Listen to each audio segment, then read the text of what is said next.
안녕하세요. 인사 좀 드리겠습니다. 저는 이제 인프라이어 테크놀로지의 강양석 이사라고 합니다. 감사합니다. 네, 저희 발표 제목을 보시면 아시겠지만 기획부터 출시까지라고 이제 되어 있는데, 사실 오늘 많은 세션을 발표를 하시는 분들이 공통적으로 여러분에게 드리는 여러 가지 몇 가지 키워드는 크게 다르지 않을 것이다 라고 저는 생각하고 있습니다. 추적성이라든지 자동화라든지 그리고 정량적인 비주얼라이제이션 이런 것들에 의한 업무의 효율화 아마 이런 것들이 주요 키워드일 텐데 그 전체 그림에서 어떤 지점을 이야기하는지 또는 어떤 부분을 어떠한 사례를 들어서 이야기하는지만 다를 뿐 결국 우리 아틀란시안이 추구하고 있는 파트너사들과 함께 추구하고 있는 부분은 그 키워드의 범주 안에 있을 거라고 잘 생각을 하고 있습니다. 다만 인프라웨어 테크놀로지가 저희가 가지고 있는 따로 드리고 싶은 얘기는 또 있는데요. 그건 바로 이제 저희가 아틀란시안에서 제공하는 여러 가지 소프트웨어를 베이스로 해서 기획부터 실제 제품을 출시를 해서 나름대로 시장에서 성과를 거둔 경험이 있다라고 말씀을 드릴 수 있을 것 같습니다. 그런 경험 안에서 우리가 어떤 고민을 하고 있었는지, 그런 고민들의 시행착오가 무엇이었는지, 그 시행착오들이 아틀란시안의 여러 훌륭한 제품들을 통해서 실제로 어떻게 해결이 되었는지 아마 이런 흐름으로 제가 좀 설명을 드릴 수 있을 것 같은데요. 오늘 전체적으로 보면 일단 폴라리스 오피스 자체에 대해서 좀 설명을 드리겠습니다. 절대 저희 제품에 대한 설명하는 세션이라고 생각하지는 않고요. 저희들이 어떤 고민을 했는지 자체를 좀 이해하려면 저희가 지금부터 말씀을 드린 폴라리스 오피스라는 제품 자체에 대한 이해가 약간 필요합니다. 그 부분에 대해서 제가 조금 설명을 좀 드릴게요. 그리고 이제 두 번째로는 폴라리스 오피스 개발 과정에서 어떤 고민을 겪었는지 그리고 아틀란시안 제품들이 적재적소에서 그러한 문제들을 어떻게 해결해 주었는지를 좀 설명을 드리도록 하겠습니다. 그리고 인프라이어 테크놀로지가 한때 아틀란시안의 고객사에서가 아니라 아틀란시안의 파트너사로서 이제 여러분에게 어떤 밸류를 드릴 수 있는지 그 부분에도 좀 설명을 드리도록 하겠고요. 마지막으로 만약에 여러분도 폴라리스 오피스처럼 아틀란시안과 함께 자신의 비즈니스의 효율성을 높여서 성과를 내고 싶어 하신다면 진짜 해본 사람 입장에서 어떤 이런 점들은 좀 챙기면 진짜 좋을 것 같아요 라면서 제언을 드리면서 아마 마무리를 하는 게 좋을 것 같습니다. 네, 전체적인 흐름은 이렇게 될 것 같고요. 말씀드린 대로 다시 저희 본격적으로 좀 말씀을 드리겠습니다. 일단 총합적으로 좀 말씀을 드리면 아틀란시안의 철학을 가지고 있는, 아틀란시안의 이제 철학적 키워드를 저희가 지금 몇 개 인지하고 있는데, 그 부분들이 어떤 문제 상황들이 오거나이즈 되고, 그 문제 상황들이 다시 협의되고, 토론되고, 그것들이 실제 성과에 반영되는 이 일련의 프로세스들을 어떻게 효율화할 수 있을까가 사실 IT 기업이든 하드웨어 기업이든 바이오 기업이든 모든 기업들이 가지고 있는 가장 큰 문제입니다. 이러한 사내에 돌아다니는 또는 시장에서 도출되는 여러 가지 문제들을 사내로 어떻게 녹여들고 유통되게 하며 해결되게 해서 결국 고객에게 다시 밸류를 줄 것이냐, 이 문제를 설명하는 데 있어서 아틀란시안에 있는 모든 제품들이 곳곳에 쓰였다라는 거 한번 제가 설명해 보도록 하겠습니다. 자, 뭘 가지고 우리가 아틀란시안 제품을 같이 고민을 했냐? 말씀드렸듯이 폴라리스 오피스입니다. 폴라리스 오피스는 말 그대로 문서 작성기인데요. 여러분이 잘 알고 계시는 MS나 한컴, 예주는 리브레 오피스나 이런 여러 가지 글로벌리 몇 개 존재하지 않는 문서 작성기를 이야기합니다.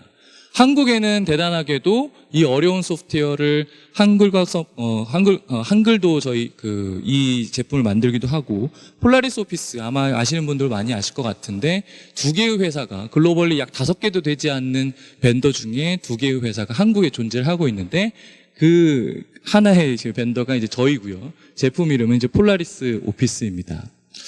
폴라리스 오피스 성공했냐? 저희는 대단히 많이 성공을 했다라고 보고 있고요.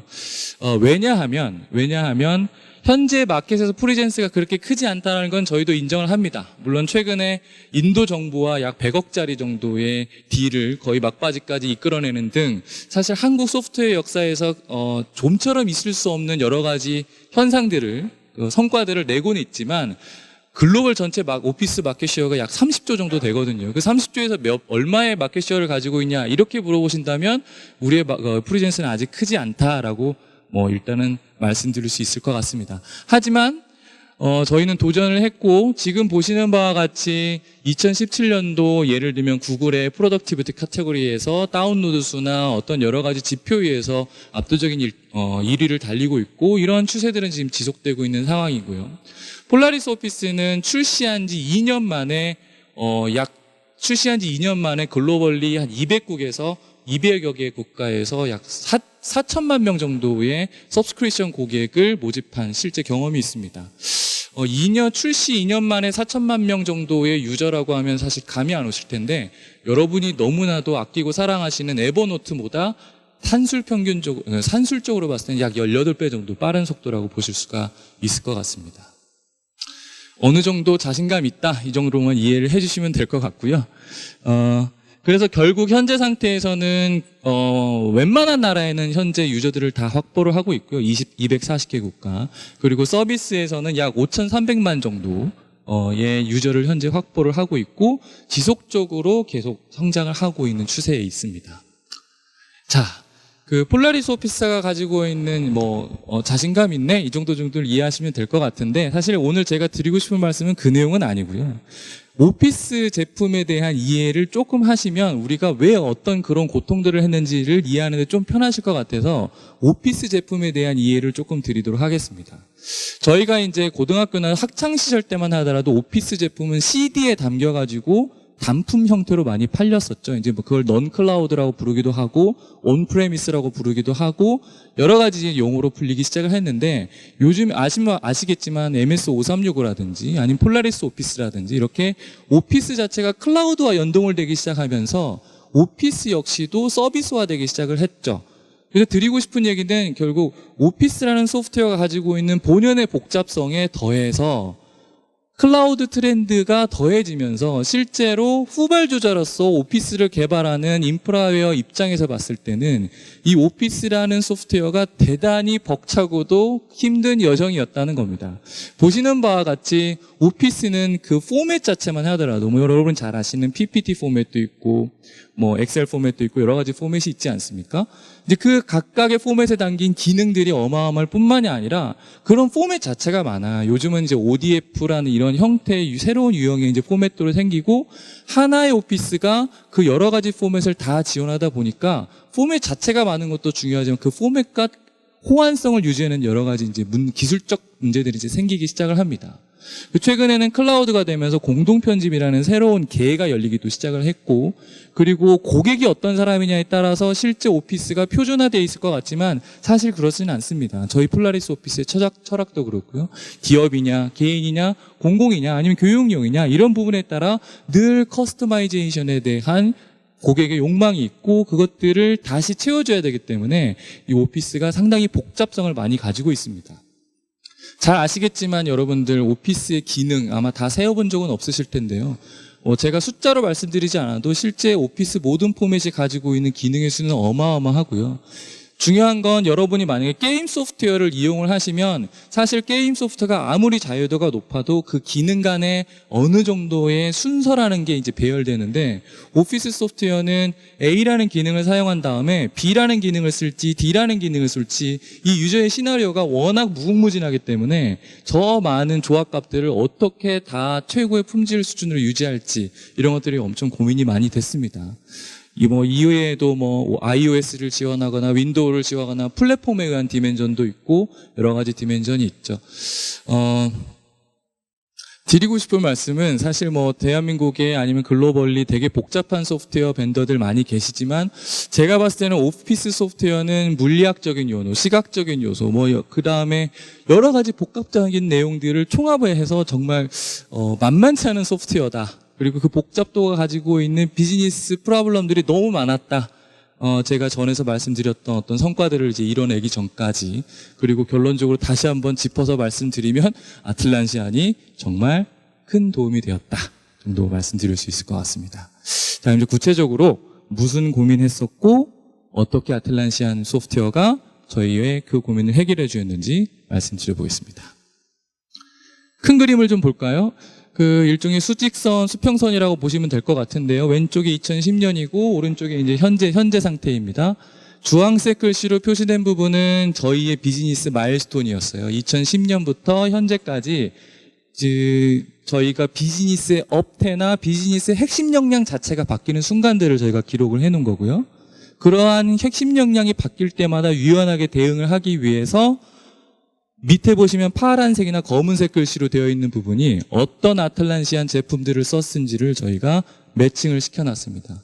크게 보면 프리로드에서부터 서비스 사업을 추진하기 전략 방향성을 바꿨을 때, 그리고 서비스에 베타를 내놨을 때, 그리고 베타 서비스 이후에 서비스를 그랜드 오픈 2016년도에 오픈할 시기까지 큰 마일스톤 4가지 정도로 구성을 할 수가 있을 것 같고요.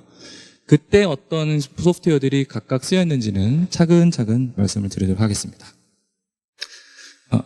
네, 처음으로 이제 프리로드 시기입니다. 프리로드, 이게 약간 조금 생소한 단어일 수 있는데요. 오피스라는 거는 그 특성상 오피스 엔진을 만들면 상당히 여러 가지 방식으로 팔 수가 있습니다. 그런데 저희가 처음으로 택할 수 있는 판매 방식은 삼성이나 LG나 HTC나 화웨이나 이런 글로벌 우리가 쉽게 얘기하면 핸드폰 단말기 업체들이 있지 않습니까? 제조사들이 있지 않습니까? 이러한 제조사들이 자신의 신모델을 내놓을 때 아예 거기에 탑재를 해서 제품을 내놓는 거예요. 오피스 자체를. 그러면 결국은 일종의 B2B2C 같은 형태의 이제 판매 모델인데, 저희는 처음에 이러한 방식을 통해서 오피스 시장에 본격적으로 프리젠스를 나타내기 시작을 했습니다. 그때 당시 프리로드를 통해서 저희 폴라리스 오피스가 약 9억 카피 정도가 글로벌리 풀리기 시작을 했었고, 9억 카피면 60억 인구 중에 뭐 4분의 1 정도 되는, 5분의 1 정도 되는 이제 어마어마한 규모였는데요. 나름 이쪽에서 이제 그 성과를 보았지만 초창기에는 정말 쉽지 않았습니다. 일단 오피스라는 것 자체를 처음 시도해봤고, 그렇죠? 네. 오피스라는 걸 처음 시도해보니까 이제 봉착한 점은 뭐냐면, 오피스를 다루는 오피스를 이제 개발하기 위한 이슈를 관리하는 게 너무나도 큰 문제였던 거예요. 그러니까 뭐 보시다시피 뭐 굳이 숫자로 말씀드리지 않아도 엄청나게 많은 이슈들을 고객사, 여기서 말하는 이제 고객사는 삼성전자, LG전자, 뭐 핸드폰 사업부가 되겠죠. 그 고객사가 원하는 특정 시점에 납품을 하는 것이 상당히 큰 관건이었습니다. 뭐 쉽게 얘기하면 처음 해보는 일을, 체험해보는 벅찬 일을 특정 큰 고객사에게 시의적절하게 높은 수준의 품질을 유지하면서 납품하는 것, 이 당시에 가장 큰 저희의 고민이었습니다. 그래서 이슈를 어떻게 관리해볼까를 이제 고민을 많이 하다가, 당연히 저희도 이제 좀 이건 뭐 엑셀로 할 수 있는 수준은 아니니까요. 멘티스나 BTS 기능을 하기 위한 멘티스나 아니면 TMS 기능을 위한 트랙을 썼었습니다, 실제로. 뭐 훌륭한 소프트웨어고, 저희가 초창기에 저희가 앞으로 어떻게 나가야 될지를 고민하는 데서 중요한 역할을 해줬던 소프트웨어였는데, 일단 이슈가 너무 많다 보니까 이 두 소프트웨어들이 버티질 못하는 거예요. 그러니까 다운이 됩니다. 쓰다가 이제 다운이 돼버리는 거예요. 그리고 또 두 번째는 버그를 추적하는 시스템과 이 이슈들을 관리하는 시스템이 별도로 존재하니까 개발자 입장에서 보면 두 가지 시스템을 하나의 일을 하면서 쓴다는 것이 너무나도 고충스러웠습니다. 그래서 어느 정도의 성능을 담보를 해주면서 버그에 대한 추적 관찰과 이슈에 대한 유통 경로를 다 개발자가 이해할 수 있도록 해주는 시스템이 어디에 있을까? 를 고민하다가 저희는 지라 코어를 도입을 하기 시작합니다. 이게 사실 이제 아틀란시안과 저희의 첫 만남이었는데요. 결과는 정말 대만족이었습니다.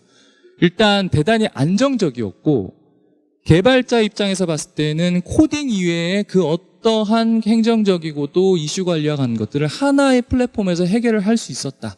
지라 코어가 이제 이 두 가지 기능, 멘티스나 이제 트랙이 제공했던 기능들을 통합적으로 제공을 해줄 수 있었기 때문에, 안정적으로 제공할 수 있었기 때문에 상당히 좀 좋았다. 그리고 여담이지만 엄청나게 많은 이슈를 하루에도 여러 번 보는 사람 입장에서 보면 사실 소프트웨어가 유저에게 얼마나 프렌들리한 형상을 가지고 있느냐가 되게 중요한데, 지라 코어는 그런 부분에서도 대단히 높은 평점을 받았던 것으로 제가 기억을 하고 있습니다. 쉽게 얘기하면 UX가 되게 직관적이었기 때문에 이 어떠한 툴을 전사적으로 도입을 하면 그 도입을 할 때 도입 담당자 역시 좀 부담을 가지고 있거든요. 왜냐면 적은 돈을 써야 되는 게 아니기 때문에.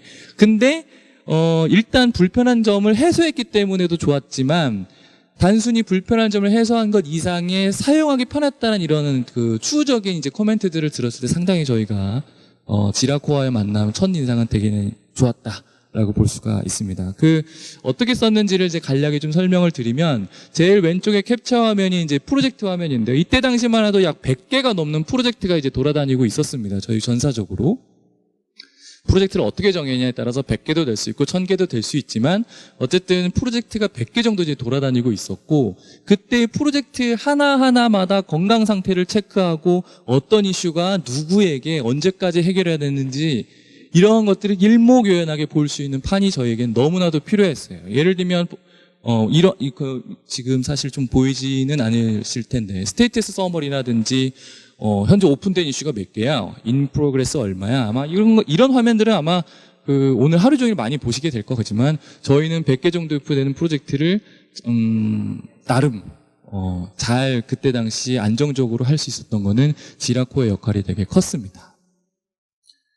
자, 이렇게 돼서 저희가 프리로더를 통해서 생각보다 큰 성과를 거두기 시작합니다. 그래서 2014년도 직전 정도에 저희가 저희 회사 나름으로는 최대 실적을 이루게 되고요. 근데 저희가 최대 실적을 이루기 정확히 2년 정도, 1, 2년 정도 전에 무엇을 판단했냐면 온프레미스 시장의 영속성에 대해서 고민을 하기 시작을 했습니다. 사실 이 문제는 소프트웨어 업계나 IT 업계에 존재하는 모든 분들에게 똑같은 화두였는데 과연 오피스를 온프레미스 형태로 프리로드 형태로 파는 이 비즈니스나 BM 모델이 영속할까에 대한 고민을 했고 그렇지 않다는 판단을 했습니다. 결국은 이제 클라우드 트렌드에 우리도 뛰어들어야 되는 거 아니냐라는 판단이었고 그렇게 해서 오피스 자체를 클라우드로 내보자라는 판단을 해서 이 당시에 저희는 서비스 업태 자체를 바꾸는 대대적인 전략 선회를 시작합니다. 바로 오피스의 서비스화, 즉 클라우드 오피스를 출시하자라는 이제 판단을 하게 되죠. 뭐 잘 아시겠지만 오피스가 일단 클라우드에 붙게 되면 여러 가지 부가적인 이제 고민들이 들어가기 시작을 하는데 뭐 대표적으로 일단 서버를 붙여야죠. 네, 오피스에 서버를 붙여야 되는 게 첫 번째 문제인 거고 일단 형상 자체가 많이 달라집니다. 온프레미스 형태로 들었을 때는 삼성전자나 LG전자나 우리의 주요 빅 어카운트 특정 몇 명의 큐부서나 아니면 기획부서가 하는 리콰이어먼트들을 잘 수용해서 잘 처리해줬으면 됐어요. 굳이 얘기하면 대단히 잘 정리되고 잘 정형화된 형태로 이슈들이 이제 발생을 했다면 이제 서비스를 본격 도입을 해서 저희가 가장 큰 고민은 말 그대로 허허벌판에 나가기 시작해서 전면적으로 고객의 VOC를 고객이나 리콰이어먼트를 처리할 내적 역량을 갖추기 시작을 해야 되는데 그 부분이 되게 이제 고민이었죠. 사실 이 부분은 어떠한 형태의 이슈가 우리에게 올 것이냐의 문제에서 끝나는 것이 아니라 우리가 일하는 방식이나 이슈를 관리하는 방식을 바꿔야 된다는 화두로 도입되기 시작합니다. 전환되기 시작을 합니다. 그래서 저희는 지라 코어로는 안 될 것 같아서 지라 소프트웨어라는 여러분 더 잘 아시겠지만 지라 소프트웨어를 도입을 하기 시작을 합니다. 이렇게 해서 서비스 사업에 대한 이제 준비를 하기 시작을 하는데 이때 잘 생각해 보시면 프리로드 때는 고객이 정한 날짜에 납품을 하면 되지만 이때 업태적으로 전략적으로 조직의 핵심 역량으로 가장 중요한 것은 바로 민첩성이었습니다. 갑툭 뒤로 어떤 고객이 어떠한 형태의 VOC나 리콰이어먼트를 낼지를 모르기 때문에 우리의 개발 방법론이나 이슈를 처리하는 방식 자체가 민첩한 형태를 갖추고 있어야 된다는 판단을 했었죠. 그렇게 해서 나온 게 저희는 애자일 방법론을 전사적으로 도입을 한다라는 판단을 하게 됩니다. 애자일 방법론 여러분 더 잘 아시겠지만 이 애자일 방법론을 통해서 시장의 흐름, 이때는 이제 사실 오피스가 완전히 서비스화된 것도 아니고 서비스화되지 않을 것 같지도 않은 대단히 과도기의 시대에 있었기 때문에 그 시장의 흐름에 맞게 그 BM을 잘 조절하거나 피처를 바꿀 수 있는 이 민첩성이 되게 중요해서 에자일 방법론을 최대한 수용할 수 있는 소프트웨어로 저희는 이제 그때 지라 소프트웨어를 선택을 하게 된 거죠. 많은 예 중에 이제 저희가 그때 이제 그 일부 예를 조금 선택적으로 좀 말씀을 드리도록 하겠습니다. 보시는 화면은 이제 지라 소프트웨어에 있는 에픽이라는 기능을 저희가 어떻게 활용했는지를 보여주는 건데요. 왼쪽에 이제 알록달록하게 있는 부분 위에 이제 이렇게 볼드 표시되어 있는 부분은 그 리퀘어먼트를 생산한 조직입니다. 즉, 기존에 프리로드 사업부가 있었고, 서비스 사업부가 있었고, 업태가 바뀌면서 조직의 유형도 많이 발생을 하다 보니까 리퀘어먼트를 내는 사람조차도 다양화되기 시작을 했습니다. 그래서 뭐 마케팅 조직인지 일본 지사인지 QM 조직인지 임원이 직접 내는 건지 아니면 디자인팀에서 낸 건지 미국 지사에 낸 건지 실제 저희 화면이었습니다. 이런 것들을 잘 관리하는 게 되게 중요했어요. 그래서 저희는 에픽을 원래 에픽을 여러 가지 방식으로 활용하는 것으로 제가 이해를 하고 있는데 저희는 과감하게 이런 부분으로 이제 활용을 했었죠. 뿐만 아니라 에자일 방법을 어떻게 최대한 이제 고민을 하다가 스프린트라는 것이 되게 중요한 개념 아니겠습니까? 결국은 스프린트 보드나 에자일 보드를 어떻게 구성하는 것이 제일 중요한 화두였는데 저희는 어쩔 수 없이 구조화된, 그러니까 되게 이 복잡도를 다 그 시스템화하기 위해서 스프린트나 에자일 보드 자체를 대단히 구조화시켰습니다. 구조화의 축은 이제 여러 가지가 있겠지만 누가 이 이야기를 했는데 뭐 어느 조직에서 리퀘어먼트를 냈는데 어떤 그 라인업과 관련된 건데 뭐 이런 여러 가지 이제 디멘전이 있죠. 그런 여러 가지 디멘전을 복잡한 것을 잘 구조화시켜서 보시는 바와 같이 이렇게 스프린트 형태로 운영을 하고 이 스프린트가 전사의 리소스 로스 없이 빠르게 변화하는 복잡다단하게 구성되는 고객의 니즈를 민첩하게 대응할 수 있는 하나의 현황판이었습니다. 여기서 한 뎁스만 좀 더 들어가서 좀 설명을 드릴게요. 사실 이러한 형태로 에자일 형태로 관리하면 이제 많은 것들이 해소가 될 것 같지만 사실 그렇지는 않습니다. 왜냐하면 제가 여러 번 말씀드리지만 이때 저희의 핵심적인 운영 방식은 민첩성, 즉 에자일이었거든요. 근데 이 오피스가 넌 클라우드 형태로 팔리는 것과 그 사스, 즉 그 서비스화에 팔릴 때 가장 중요한 거는 실시간 대응이라는 개념이 되게 중요합니다.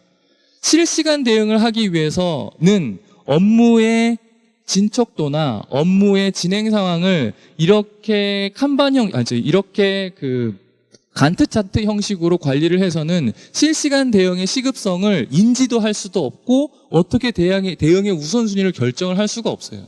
그런 이슈들이 가장 많이 발생한 부분이 이제 서버 쪽이었는데요. 그래서 저희는 서버 부분을 위해서 서버와 관련된 부서를 위해서 별도의 이슈 관리 프로그램을 방법을 제시를 했는데 그때가 저희가 사용했던 게 바로 칸반 방식입니다. 현재 이 문제는 대응이 돼야 되고 어느 정도 대응이 됐고 언제까지 대응이 될지를 이 이슈들이 이렇게 나름의 잘 정리된 형태만으로는 완벽하게 해소가 안 되는 걸 저희가 파악을 했죠. 그래서 저희가 추가적으로 칸반 방식을 도입을 해서 이 모든 문제를 여러 가지 계층화, 구조화시켜서 해결을 해 나가기 시작을 했습니다.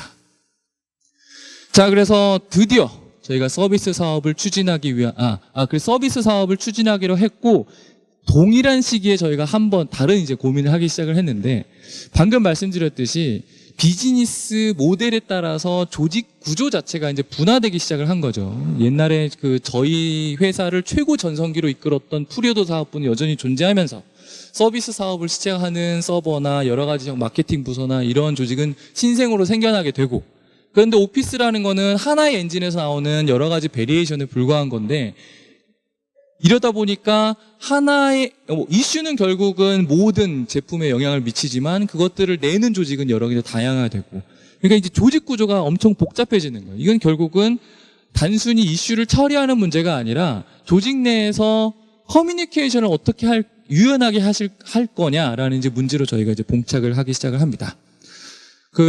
이때 당시 이제 우리가 흔히 이야기하는 사업부, 마케팅 팀이나 영업부나 시장에서 직접 직면하고 있는 부서들의 보이스들이 점점 높아지기 시작을 했고, 그런 보이스들이 개발 부서에 의해서 개발 부서에 일목요연하게 잘 들어가게 하는 이런 커뮤니케이션이 상당히 중요한 문제였어요.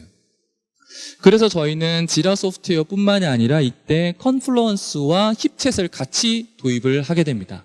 뭐 잘 아시겠지만 컨플루언스는 어떤 디스크립션이나 게시판 기능이나 흔히 얘기하는 이제 문서 작성기를 대체할 수 있는 수준의 높은 이제 편집 기능을 가지고 있는 페이지 아니겠습니까? 그리고 힙챗은 우리가 흔히 얘기하는 이제 협업형 커뮤니케이션 툴, 이런 것들을 같이 도입을 함으로써 이슈를 중심으로 어떤 부서이냐에 상관없이 가장 최신 상태의 의사결정이 유통될 수 있게 하는 것을 최고의 목적으로 두고 컨플루언스와 힙챗을 사용하게 됩니다. 이제 보시는 바와 같이 가운데에 있는 양방향 화살표는 이것들이 실시간으로 이제 업데이트 된다는 것을 의미했고요. 왼쪽에 상단에 보시는 것은 하나의 저희의 이슈 페이지입니다. 이 이슈 페이지에서 특정 그 이슈에 대한 디스크립션 페이지를 보려면 가장 최근 상태로 누구나 접속하면 최근 상태로 유지되고 있는 컨플루언스를 그때 연동해서 활용을 한 거죠. 사실 컨플루언스를 활용해서 사용했다, 이거 보면 크게 뭐 대단한 노하우처럼 들리진 않았지만, 그때는 실제 이제 어마어마하게 돌아가는 기존 사업 대비 약 5배 정도 이슈가 많아졌었거든요, 이 당시에. 그 많은 이슈들에 대한 최신 의사결정을 유지하게끔, 누가 접속을 하더라도 최신 의사결정 상태를 볼 수 있게끔 하는 것이 저에겐 그때 가장 큰 덕목이었던 거죠. 이렇게 이슈를 컨플루언스 형태로 지라와 연동을 해서 차곡차곡 쌓아보다니까 저희가 생각지도 못한 여러 가지 이제 일종의 선순환이 이제 만들어지기 시작을 했는데, 이때 이 보시는 페이지가 이제 그 선순환에 대한 대표적인 페이지입니다. 바로 신입사원 가이드가 저절로 만들어지는 거예요. 이게 지식 유통 자체가 너무 편해지기 시작을 했다라는 겁니다. 이슈 자체를 컨플루언스 형태로 지라 연동을 해서 차곡차곡 쌓아나다 보니까 그것들을 특정 목적에 따라서 잘 오거나이즈 하다 보면 신입사원, 여기 실제 있는 저희 페이지고요. 신입사원 가이드 같은 이런 형태 새로운 유형의 지식 유통 체계를 만들었는데 너무 쉬웠고, 지금 이 부분은 아직도 잘 활용이 되고 있습니다. 한 단계 더 나아가 보면 여러분 스택플로우 잘 아실 텐데, 인프라웨어 테크놀로지에는 인프라웨어 테크놀로지 전용 스택플로우가 있습니다. 중요한 사실은 이 소프트웨어를 도입하려고 추진했던 저희 부서에서 이 페이지를 만들거나 먼저 요청한 게 아니고, 개발자분들 스스로 이 스택플로우를 만들고 거기에 자신의 궁금증이나 질문을 올려서 우리가 한 번도 가본 적이 없는 길을 서로 도와 가면서 이 오피스 소프트웨어를 만들어갔다는 게 되게 값진 소산이었던 것 같아요. 그래서 실제 페이지를 보시면 저 이거 어떻게 하는지 잘 모르겠어요라고 하면 선임 개발자가 그 부분 이렇게 뚫으면 될 것 같아, 난 이런 경험이 있어. 그리고 실제로 여기서는 검색도 되고 유통도 되고 다른 컨플루언스 지라 페이지와 연동해서 유통시키는 방법도 너무나도 편하게 구성을 될 수가 있었습니다. 뭐 지식의 유통의 일종의 이제 통합 내지는 일원화 관련된 덕목일 텐데, 실제 이런 부분들이 자생적으로 생겨났을 때 사실 아틀란시안도 예측하지 못한 아틀란시안의 진짜 힘들이 이런 것들이 아닐까라는 그런 판단들을 했었고, 저희는 되게 그때 값지게 썼었던 것 같습니다. 자, 그래서 이제 서비스를 본격적으로 하기 전에 저희가 베타 서비스를 이제 내놓기 시작을 하죠. 대부분의 서비스가 그렇듯이. 이때 이제 베타 서비스에 이제 직전을 했을 때 여전히 저희에게 이제 궁금한 거는 이제 베리에이션이 많아지기 시작을 한다는 겁니다. 그러니까 시장에 내놓기 바로 직전이 되다 보니까 우리가 알던 시장이 생각보다 되게 복잡한 형태를 띠고 있다는 걸 저희가 판단을 하게 됐고, 그 복잡한 형태를 다 맞추다 보니까 같은 엔진 안에서 여러 가지 버전의 형태에 따른 베리에이션 모델들이 나오기 시작을 하는 거예요. 사실 이 베리에이션 모델이 나오면 진짜 이제 고민이 시작되는 점은 뭐냐면, 어떻게 우리가 이 품질을 일정 수준으로 유지해 줄까? 관리 비용이 너무 많이 들기 때문에 관리 비용이 느는 만큼, 베리에이션이 느는 만큼 어떻게 품질을 유지할까는 사실 부의 상관관계가 있는데, 이 부분을 어떻게 유지해 줄까 저희의 가장 큰 고민이었습니다. 사실 이때 이 시기 베타 서비스 이전까지만 해도 저희가 품질 관리, 퀄리티 컨트롤 하는 방식은 블랙박스 테스트를 했었던 거는 맞습니다. 왜냐하면 실제로 삼성과 같은 대형 고객이 요구사항을 일목요연하게 잘 정리도 해주죠. 그리고 삼성의 Q팀이 붙어가지고 그 내용에 대해서 Q를 실제로 많이 해줬죠. 근데 우리가 고객을 직접 직면하다 보니까 베리에이션이 생기고 그 베리에이션에서 나오는 이 문제들을 블랙박스 테스트로는 도저히 감당할 수가 없는 거예요. 예를 들면 A 기능을 고치면 느닷없이 D 기능에서 사이드 이펙트가 나는데 블랙박스 테스트로는 이런 것들을 저희가 핸들할 수가 없었습니다. 결국 품질의 문제인데, 그래서 결국은 코드 자체의 품질을 높이는 데 있어서 엄청난 고민을 하기 시작을 합니다. 그래서 저희가 이제 했던 것이 여러 가지 이제 뱀브라든지 PCI라든지 크루셔블이라는 여러 가지 이러한 형태의 지라에 연동 가능한 이 문제를 해결해 줄 소프트웨어들을 찾기 시작했고, 이런 소프트웨어를 찾아서 붙이기 시작을 하죠. 저희가 붙이기 전과 붙이기 후를 이제 보면 라인 LOC 같은 경우에는 보시는 바가 약 30%가 그때 감소를 했었고요. 실제 숫자들입니다. 그다음 빌드 오류 수정 시간 이런 것도 3시간에서 약 30분 정도로 어마어마하게 단축이 됐었고, 그다음에 엔진 이슈, 하루에 발생하는 엔진 이슈 같은 경우에도 50건에서 35건 정도로 현격히 줄었습니다. 그러니까 이게 지금 잘 생각해 보시면 효율성을 높이는 효율성을 높이는 소프트웨어를 도입을 했는데 퀄리티 자체가 좋아졌다고? 이게 약간 좀 이해를 가시지는 않을 수는 있는데, 이 부분은 제가 좀 설명을 좀 드릴게요. 일단 통합적으로 빌드를 해주는 이제 뱀브를 붙였는데, 이때 당시 뭐 그 뱀브가 가지고 있는 고유의 덕목은 그대로 잘 살렸죠. 보시는 바와 같이 저희는 지라와 뱀브를 연동을 했고, 그래서 여러 가지 베리에이션들이 통합적으로 빌드될 때 자동 통합을 통한 효율성을 일단 저희가 확보를 했습니다. 그 다음에 소나큐브와 같이 그 통합적으로 빌드를 하는 그 순간 현재 그 빌드되는 소프트웨어들, 되는 이 코드들이 어떤 품질 상태를 유지하고 있는지 자체를 실시간으로 자동적으로 실시간으로 파악할 수 있도록 구성을 했습니다.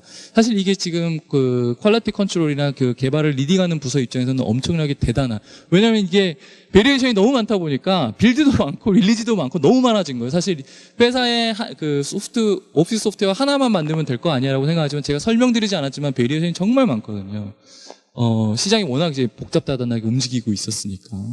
이때 이러한 품질 지표들을 실시간으로 빌드되는 순간 이해할 수 있고 파악할 수 있다라는 거는, 그것도 실시간으로 이해할 수 있다라는 건 탑 매니지먼트나 실제로 개방을 리드하시는 분들 입장에서는 큰 덕목이었습니다. 자동화 테스트, 통합적으로 빌드되는 순간, 저희가 고유하게 심어놓은 품질 지표들을 계측할 수 있도록 저희가 실제로 완성을 해서 지라와 연동을 시켜버렸어요. 예를 들면 저장 안정성이라든지, 예를 들면 특정 지표라든지, 뭐 이런 그 오피스가 가지고 있는 고유의 품질 지표들이 있거든요. 이 품질 지표들이 빌드하는 순간 어떻게 변하는지를 계속 자동으로 볼 수 있게끔 만들었다. 이건 사실 저희가 직접 만든 겁니다. 그렇게 만들어서 자동화 테스트도 가능했었죠. 지금부터는 이제 그러한 것들이 이제 자동으로 통합해서 품질 지표를 만드는 건 이해하겠는데, 그래서 결국 어떻게 아까 같이 품질 자체가 돌아와졌다는 얘기를 할 수가 있는 거지? 이 말씀 좀 드리고 싶은데, 저희가 그때 이제 스마트 커밋이라는 이제 소프트웨어를 사용을 해서 일종의 커밋 실명제, 소스 실명제 같은 거를 이제 실시를 합니다. 커밋이라는 그 순간 개발자가 누가 그것들을 개발했는지 자체를 자신의 실명을 남기게 했어요. 네, 좀 가혹하죠? 네, 근데 사실 이렇게 하지 않으면 이슈가 관리되지 않습니다. 처음에는 좀 저항감도 있었지만, 사실 이 부분은 나중에 말씀드리겠지만 엄청나게 큰 좋은 효과들을 가져오게 됩니다. 그때 이제 사용됐던 게, 저희가 지라랑 연동해 사용했던 게 이제 스마트 커밋이었죠. 보시는 실제 화면이 이제 다한 것 같았고요. 그러면서 이제 종국적으로 저희가 이제 어떤 현상들이 발생을 하기 시작하면, 문화적으로 옛날에는 사실 삼성이 시키는 일이나 LG나 시키는 그 리콰이어먼트들 자체를 다소 명렬하다 식으로 툭툭툭 떠들어서 일정 기간 안에 잘 들이면 과업을 완수하는 이제 시기였죠. 근데 이제 이 많은 베리에이션들을 일정 품질을 유지한 상태로 다 그 일정을 완수를 하려면 중요한 부분은, 개발을 하는 그 문화 자체가 바뀌지 않으면 사실 쉽지가 않았어요. 개발을 하는 문화의 실체는 사실 개발을 하는 코딩을 하는 그 순간이나 아니면 옆 사람이 코딩한 내용들에 대해서 자연스럽게 서로 관여하는 문화나, 그거를 큐에 입고하기 전에 코딩, 그 소스 자체의 품질을 높이는 문화 자체가 형성되게 하는 게 저희가 가졌던 이 일련의 이러한 소프트웨어들을 구성하고 완성했던 가장 큰 소산이었던 것 같습니다. 실제로 대단히 많이 주요했었고요.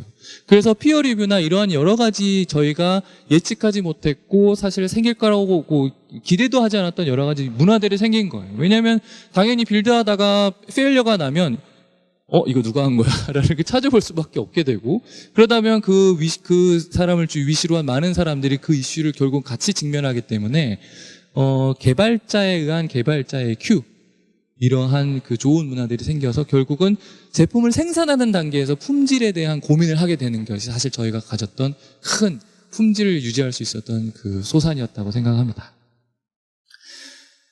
제가 좀 말이 좀 빠른가요?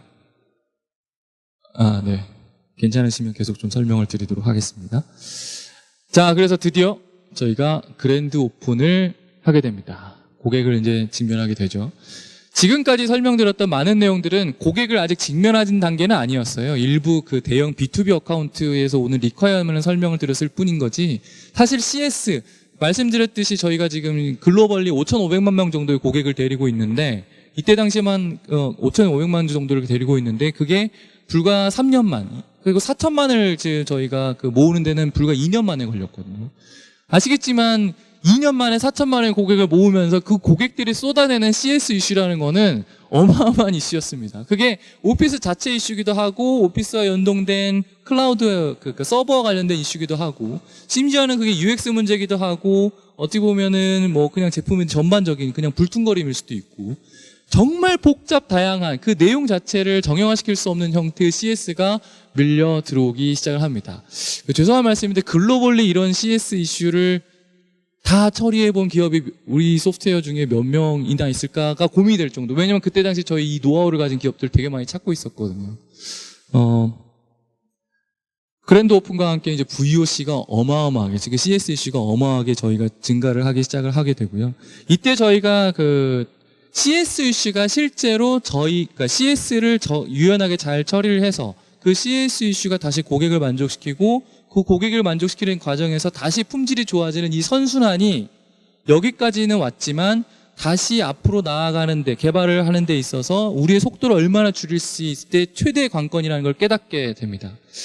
이때 당시만 해도 그랜드 오픈 시기였기 때문에 저희 제품이 사실 시장에서 MS와 완전히 동등한 수준이라고 얘기는 지금도 드리지 않고 그렇게 생각하지는 않습니다. 어쨌든 저희는 제 제품에 가장 겸손한 자세를 취하고 있었는데, 그러기 위해서 제일 중요한 거는 한 번에 MS의 모든 기능을 다 따라갈 수는 없고, 지금 있는 상황에서 MS를 가장 빨리 따라갈 수 있는 숏컷은 고객이 알려준다. 왜냐하면 고객이 이 기능 없나요?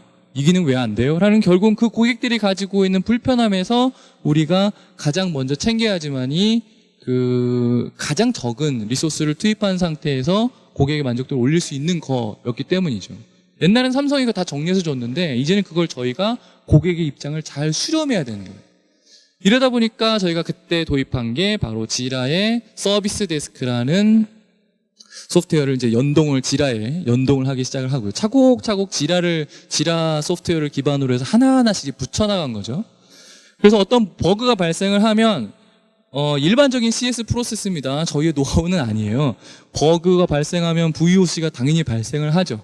그러면 이제 내부 프로세스를 타고 그것이 다시 고객 만족으로 이어지는데, 저희가 봤을 때는 대부분의 분들이 사실 고객에게 접수가 된 이 스프린트에 꽂히기 시작을 하면서, 그때 지금도 그렇지만 여전히 저희는 애자일 방법을 쓰고 있었으니까요. 스프린트에 꽂히기 시작을 해서 수정하고 배포하는 이 리드 타임을 줄이는 게 핵심일 거라고 생각하실 수도 있지만, 사실 저희는 그러지 않다는 걸 판단했어요. 핵심 바틀목은 바로 이 VOC를 어떻게 정리하고 유형화하고, 그 유형한 내용을 이미 다양화된 조직에 잘 책상 위에 넣어드리느냐, 이게 사실 바틀넥은 여기에 있었습니다. 왜냐하면 개발자 분들에게 직접적으로 그 VOC를 유형화해 보라는 등 이런 일들을 바로 그 행정 비용을 바로 요구할 수는 없기 때문에 바틀렉은 바로 이 VOC를 어떻게 잘 유용하는지가, 그리고 그 잘 유용화된 VOC가 우리의 이슈 관리 시스템에 얼마나 자동으로 붙는지, 그래서 이 VOC 부분과 스프린트 부분에 있는 이 화살표를 얼마나 확실하고 최소한의 로스로 연결을 시키는가가 핵심이었습니다. 그 부분에 이 지라 서비스 데스크가 정말 큰 도움을 많이 주었고, 지금 이 순간에도 글로벌리 저희 5,500만 고객이 어마어마한 CS 양을 처리해내고 있고, 고객이 직접 등록한 서비스는 저희의 지라 스프린트에 바로바로 꽂히는 시스템을 완비를 하였고, 그러한 과정 안에서 고객의 VOC가 우리의 수정 배포라는 우리가 열심히 할 수 있는 수준을 넘어선 속도를 이제 내기 시작을 한 거죠. 자, 드디어 저희가 이제 그랜드 오픈을 하기 시작을 합니다. 그랜드 오픈은 이제 개가 다른 얘기니까, 자, 여기까지 다시 한번 정리를 해보면,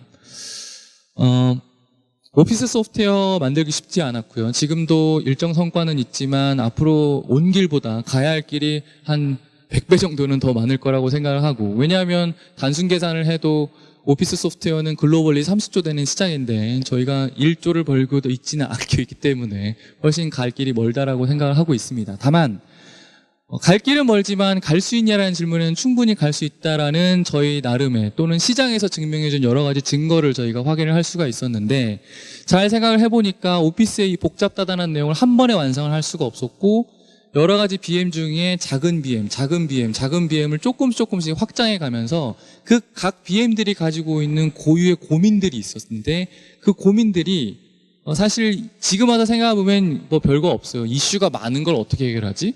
그거고, 이슈가 많은데 고객끼리, 그러니까 우리 내부에서 어떻게 잘 커뮤니케이션 하게 하지? 아니, 이슈가 많은데 이슈를 처리하면서 품질을 어떻게 유지시키지? 아니, 이슈를 우리끼리 리ኳ이어먼트를 낸 게 아니라 이제 외부에서 고객이 직접 들게 하는데 이것들을 어떻게 우리 내부 커뮤니케이션 프로세스에 갖다 바로바로 집어넣지?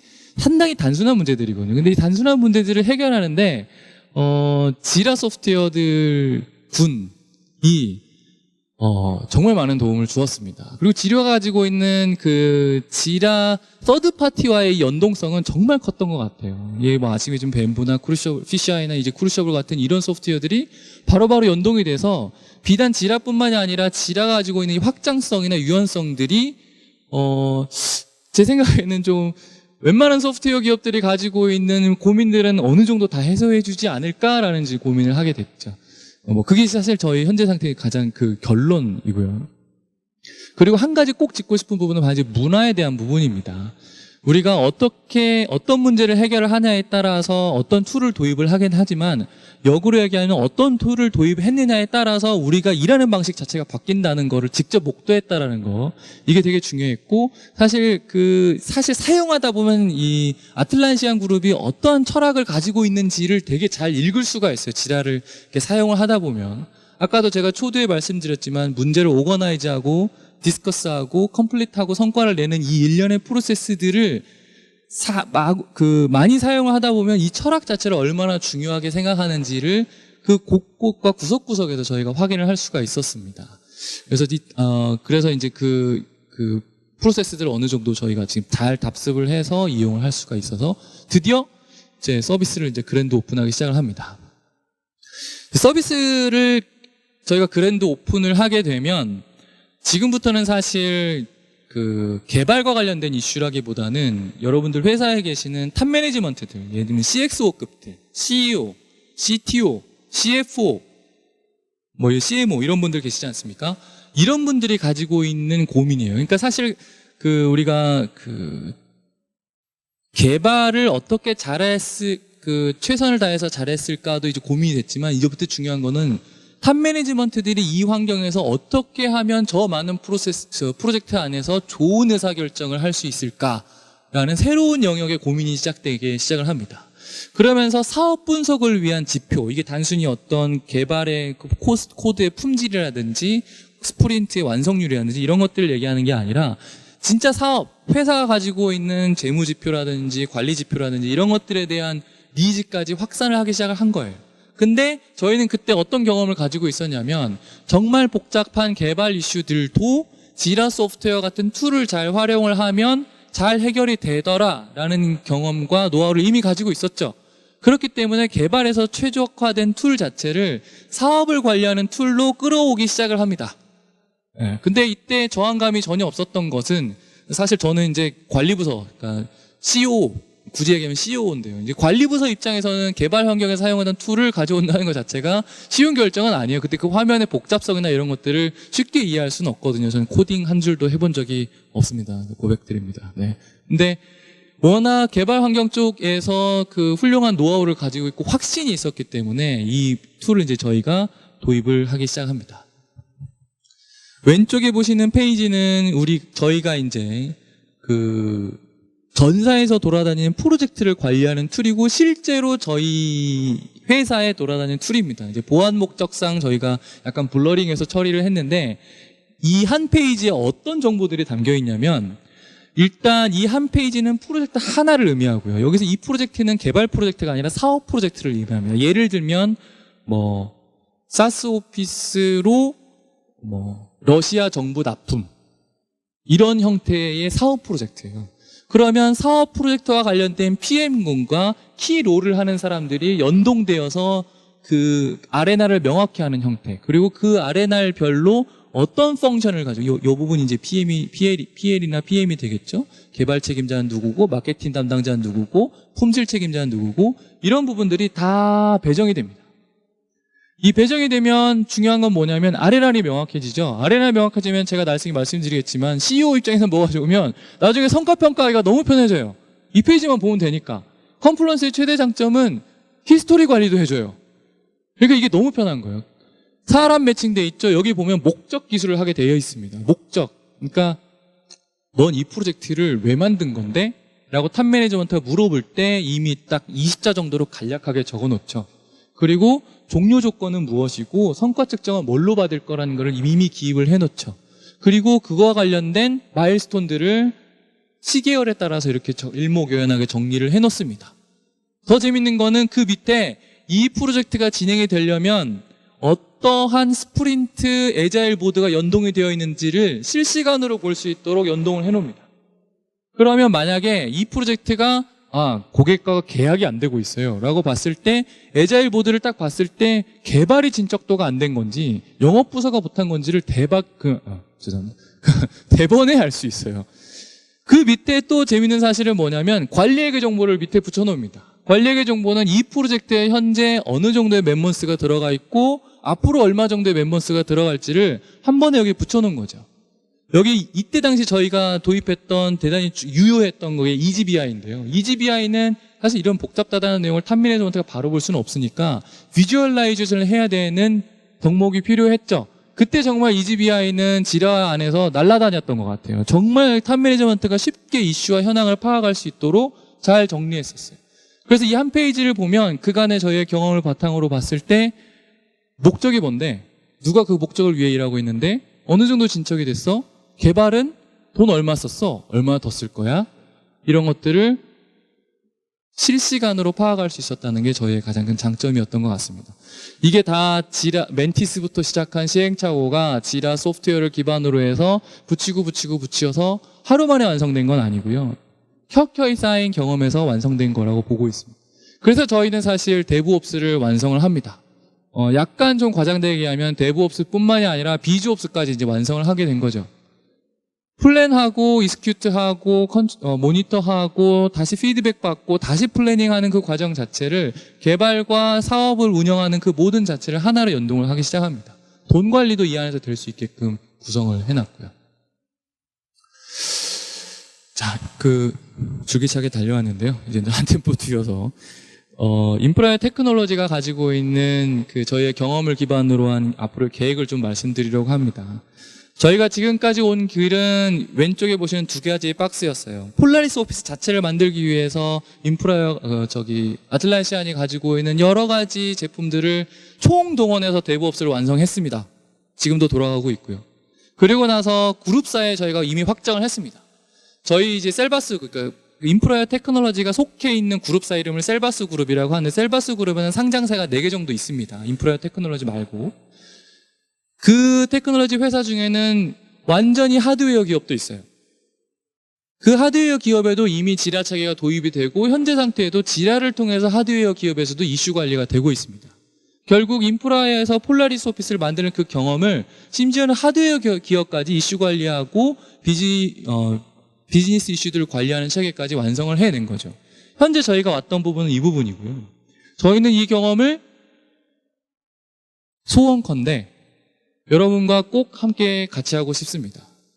하드웨어 기업부터 소프트웨어 기업까지, 그리고 플래닝부터 익스큐션까지, 시장화까지 이 서클을 돌면서 저희가 가졌던 고민들이나 이런 부분들이 저희 대한민국에 있는 많은 기업들의 생산성을 높여줄 수 있는 데 쓰여질 수 있다라면 충분히 가치 있다고 생각하고 저희는 그 부분에 대해서 자신 있다고 말씀드릴 수 있을 것 같습니다. 네, 저희는 일단 직접 사용해본 경험을 여기에 노하우를 드릴 수 있도록 하겠고요. 마지막으로 정리를 하면서 아주 짤막하게 어떻게 애틀란시안을 도입하면 좋은지에 대해서 정리 한번 해드리고 마지막 마무리하도록 하겠습니다. 리틀 바이 리틀, 아틀란시안에서 제공하고 있는 오피스 프로덕티비티 9는 콜라보레이션 툴은 상당히 광범위하고 거기에 붙일 수 있는 애드온과 여러 가지 형태의 서드파티 소프트웨어까지 하면 어마어마하게 많은 커버리지를 확보를 하고 있습니다. 이것들을 한 번에 사용하려고 절대 노력하지 마시고 현재 당면하고 있는 그 이슈를 해결하기 위해서 아틀란시안군에서 가지고 있는 특정 제품에서 작게 시작하시는 게 제일 중요할 것 같습니다. 그렇게 했다라는 걸 사실 저희가 보여드린 거 아니겠습니까? 중요한 건 뭐냐면 작게 시작해도 괜찮은 이유가 있기 때문인데요. 작게 시작해도 괜찮은 이유는 연동이 가능할 수 있는 여지가 언제든지 있기 때문입니다. 아틀란시아군의 제품은 워낙 광대하고 많기 있기 때문에 하나의 제품을 샀을 때 또 다른 이슈가 발생을 하면 도입을 했을 때 다른 그 기존에 도입했던 그 소프트웨어와 바로 연동이 가능한 형태로 늘 유지된다라는 게 가장 큰 핵심입니다. 예를 들면 아틀란시안 제품군과 연동되지 않는 제3의 소프트웨어를 쓴다라면 이 아틀란시안 제품들이 가지고 있는 연동의 미학 그리고 제3의 어떤 효과들이 나오는 그런 것들을 사실 만끽하기는 쉽지가 않거든요. 그래서 작게 시작하시되 연동을 할 염두를 한 방향으로 하시라라는 게 지금 제가 드리고 싶은 말씀입니다. 줄기차게 왔는데 좀 시간이 거의 다 된 것 같은데 혹시 제가 어느 정도 시간이 있는 거죠? 네. 지금 질문 주실 거 있으시면 질문 주시면 좋겠습니다. 네. 없으시면, 공지 말씀 잠깐 드리고, 저희 2차 설문을 좀 진행을 하고 있는데요. 이 2차 설문에 적극적으로 임해주시는 분은 저희가 폴라리스 오피스 자체를, 매우 파격적으로 지금 선사해드리고 있습니다. 돈 받지 않고요. 그래서 저희의 아틀란시아 제품을 사용했던 활용기나 아니면 폴라리스 오피스 활용기에 대해서 좀 궁금하신 점이 있으면 폴라리스 오피스까지 덤으로 얻어갈 수 있는 기회시니까 나중에 발표가 끝났을 때나 아니면 저희 부스에 찾아오시면 저희가 더 깊고 알차게 설명드릴 수 있을 것 같습니다. 오늘 발표 여기서 마치도록 하겠습니다. 감사합니다, 여러분.